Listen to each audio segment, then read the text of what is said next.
Hi hello welcome to our channel. నేను మీ శ్రీ.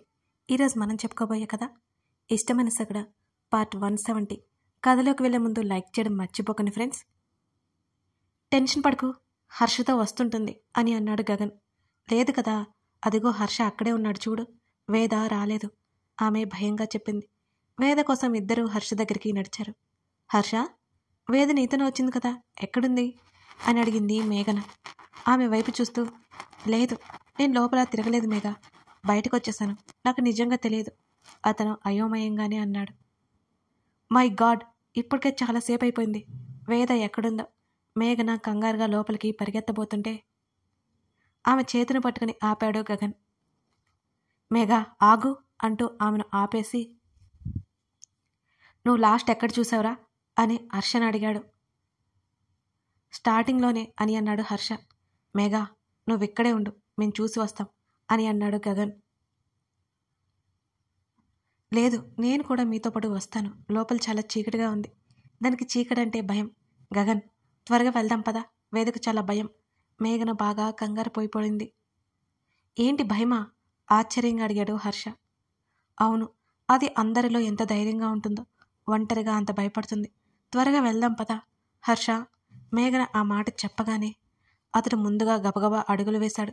వెనకే మిగతా ఇద్దరు కూడా నడిచారు లోపలికి. ఇక్కడ లాస్ట్ నేను మాట్లాడాను, హర్ష చుట్టుపక్కల వెతుకుతూ అన్నాడు. మేఘ చూడండి అని చెప్తూ అందరూ వెళ్ళే దారిలో కాకుండా పక్కనే ఉన్న చిన్న దారిలో కూడా వెతకడం మొదలుపెట్టారు ముగ్గురు. కాసేపటి తర్వాత గగన్ కేక వేయడంతో ఇద్దరు వెనక్కి వచ్చారు. ఫోన్ టార్చ్ వెలుతురులో అతనికి వేద కనిపించింది. ఆమె గోడ లాంటి దానికి ఆనుకుని అలాగే కూర్చుని స్పృహ తప్పినట్టు కనిపించింది అతనికి. ఏమాత్రం ఆలస్యం చేయకుండా ఆమెను సమీపించేశాడు గగన్.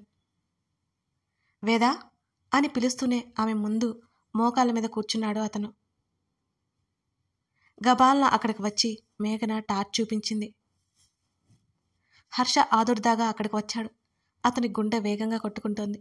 వేదనే అలా చూడగానే మేఘన దగ్గర ఉన్న వాటర్ బాటిల్ తీసుకుని వేద ముఖం మీద చల్లాడు గగన్. వేద కాస్త కదిలింది.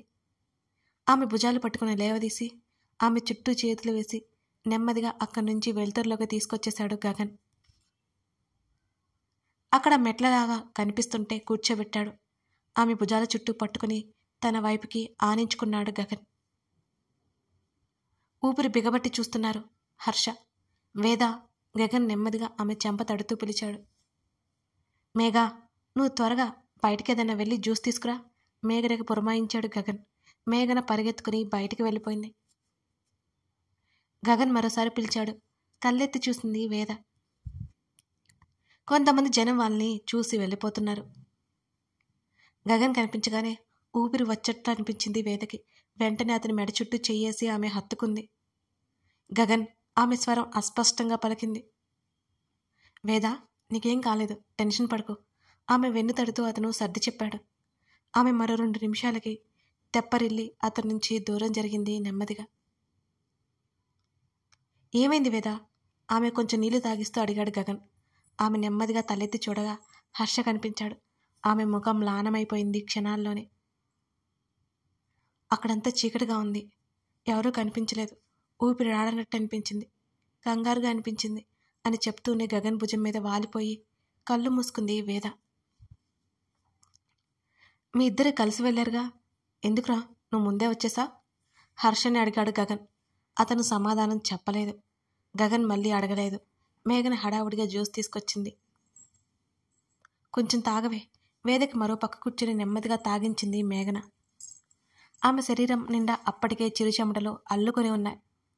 ముందెక్కడి నుంచి వెళ్దాం, వేద నీరసంగా అంది. ఆమెకు అక్కడ ఊపిరి ఆడట్లేదు అసలు. ఆమె మనసు, ఆమె శరీరం చాలా నిస్సత్తుగా ఉన్నట్టు అనిపిస్తోంది వేదకి.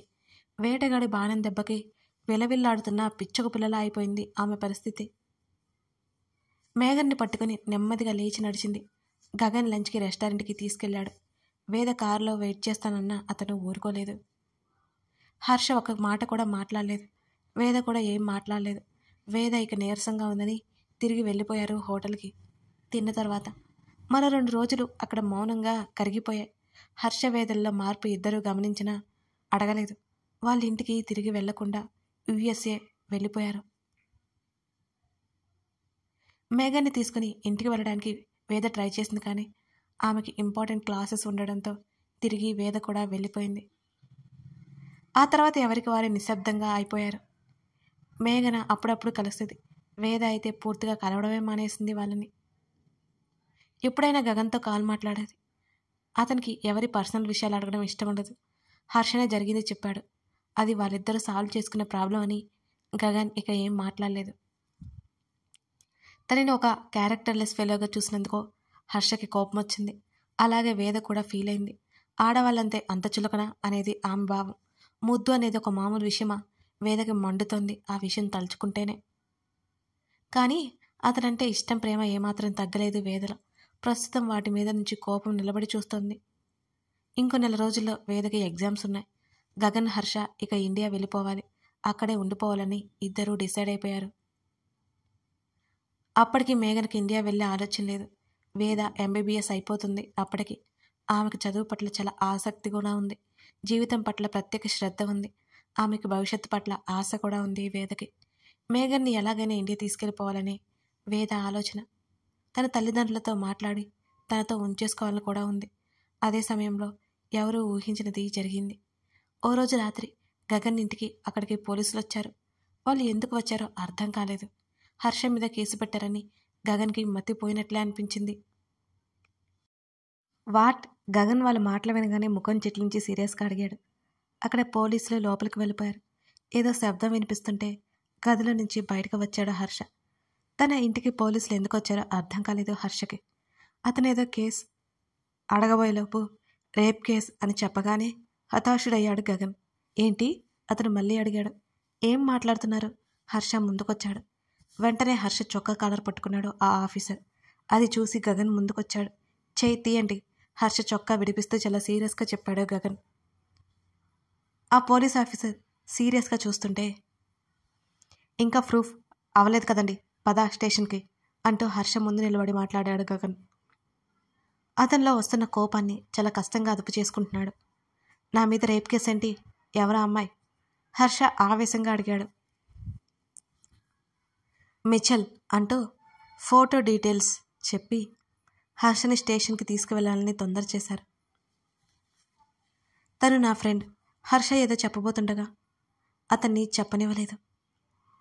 తప్పు చేసిన ప్రతి ఒక్కడు నేను చేయలేదనే అంటాడు అని ఆ పోలీస్ ఆఫీసర్ మాటకి ప్రూఫ్స్ ఏంటి? గగన్ సీరియస్గా అడిగాడు. ముందు మీరు స్టేషన్కి బయలుదేరండి అంటూ అక్కడి నుంచి స్టేషన్కి తీసుకెళ్లిపోయారు. వెనక తన కారులో గగన్ కూడా బయలుదేరాడు. హర్ష ఏ తప్పు చేయడని అతనికి చాలా నమ్మకం. కానీ పొరపాటున హర్ష తప్పు చేసినట్టు ప్రూవ్ అయితే అతని జీవితం అక్కడితో అంతమైపోతుంది. అక్కడ గవర్నమెంట్ ఏం చేస్తుందో ఊహిస్తేనే గగన్ ఉలిక్కిపడ్డాడు. ఆ రాత్రి అక్కడే స్టేషన్లో ఉండాల్సి వచ్చింది హర్ష కోసం. మరునాడు ఉదయం మేఘన ఫోన్ చేసింది. ఆ పక్కనే వేద కూడా ఉంది.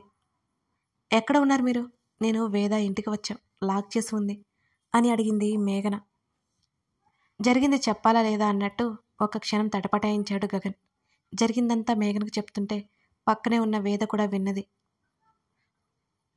ఇద్దరు ఒకలాంటి షాక్లో ఉన్నట్టు మాట్లాడారు. అసలేంటి గగన్? ఎవరా అమ్మాయి? మేఘన చేతిలో ఫోన్ లాక్కుంటూ అడిగింది వేద. వీడికి తెలుసంట, వాడేమో నేనేం చేయలేదు అంటున్నాడు, పోలీసులేమో ప్రూఫ్స్ అని అంటున్నారు అని గగన్ అసహనంగా అన్నాడు. స్నేహితుడి గురించి భయం అతని మాటల్లో స్పష్టంగా బయటపడిపోయింది. అప్పటికే అతను జయరాంకి ఫోన్ చేసి విషయమంతా చెప్పాడు. జయరాం ఆ రోజు సాయంత్రం కల్లా దిగుతానని చెప్పాడు. ఇప్పుడు అక్కడికి వస్తున్నాం మేము అని వేద చెప్తుంటే, నో నీడ్ వేద, గగన్ చెప్తుంటే ఆమె వినలేలేదు. వాళ్ళిద్దరు కూడా వెళ్ళారు హర్ష వాళ్ళని కలవడానికి ఇష్టపడినట్టుకున్నాడు. గగన్తో మాత్రం మాట్లాడాడు. హర్షని చూడాలని వేద చాలా ప్రయత్నం చేసింది. అతను అసలు కలవలేదు. ఆ రోజు సాయంత్రానికి జయరాం వచ్చాడు. అక్కడ మేఘన, గగన్, వేద ముగ్గురు ఆయనతో మాట్లాడారు. వేదతో ఇంతకుముందు ఒకసారి పరిచయం ఉండి ఆశ్చర్యంగా చూశాడు జయరాం. గగన్ తప్ప మిగతా ఇద్దరు ఆయనకు తెలియదు. కొడుకుని ఎలాగైనా బయటకు తీసుకురావడానికి చాలా ప్రయత్నం చేస్తున్నాడు జయరాం. నేనేం చేయలేదు, నాకేం తెలియదు అదే చెప్తున్నాడు హర్ష. హర్ష ఏదో లోకంలో ఉన్నట్టున్నాడు. గత 2 రోజులుగా అతని జీవితంలో జరిగింది అతను జీర్ణించుకోలేకపోతున్నాడు. అతను కలలు కన్న జీవితం, అతని కెరియర్ ఆ రోజుతో అక్కడే ఆగిపోయినట్టు నిరుత్సాహపడ్డాడు హర్ష. మరో వారం రోజులు అది అలాగే నడిచింది. హర్ష తప్పు చేయలేదని నిరూపించడానికి ఏ దారి కనిపించడం లేదు వీళ్ళకి. వేదకు ఎగ్జామ్స్ దగ్గర పడుతున్నాయి. అయినా సరే ఆమె కాలేజీకి వెళ్ళట్లేదు, చదవట్లేదు కూడా. మేఘన ఆమెని హెచ్చరిస్తూనే ఉంది. వేదకు నిద్ర తిండి పట్టట్లేదు. ఆమె ఏడుస్తుంది. అక్కడ శిక్షలు ఎంత కఠినంగా ఉంటాయో తలుచుకుంటే వేదకి భయమేస్తోంది. తప్పక వేదకు నిద్రపోవడానికి తెలియకుండా టాబ్లెట్ ఇస్తోంది మేఘన. వేద నెమ్మదిగా నిద్రలోకి జారింది. ఆ రోజు గగన్ అక్కడికి వచ్చాడు. జరిగిందంతా అతనితో చెప్పింది మేఘన. వేదకి హర్ష మీద ఉన్న ఇష్టం కంటే అంతకుమించి భావమని అతనికి బలపడిపోయింది. ఏదైనా హోప్ ఉందా గగన్? మేఘన అడుగుతుంటే అతని చేతుల్లో ముఖం దాచుకుని అలా కూర్చున్నాడు. ప్రస్తుతానికి అతను సమాధానం చెప్పలేని స్థితిలో ఉన్నాడు. అతని లోపల చెప్పలేనంత బాధ కలుగుతోంది, భయం కూడా ఉంది. హర్ష తన ప్రాణ స్నేహితుడు. హర్ష అంటే ఎంత ఇష్టమో అతను చెప్పలేడు.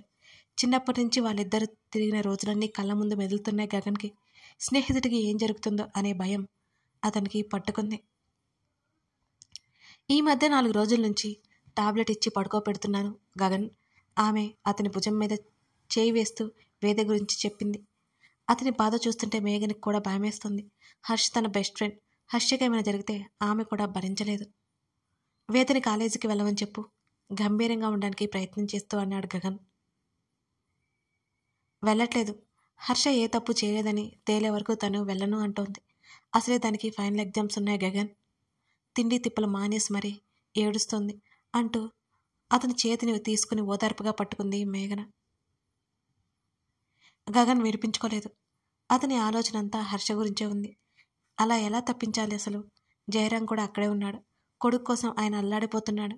బెస్ట్ అడ్వకేట్ని జల్లెడ పట్టి మరీ తీసుకొచ్చాడు.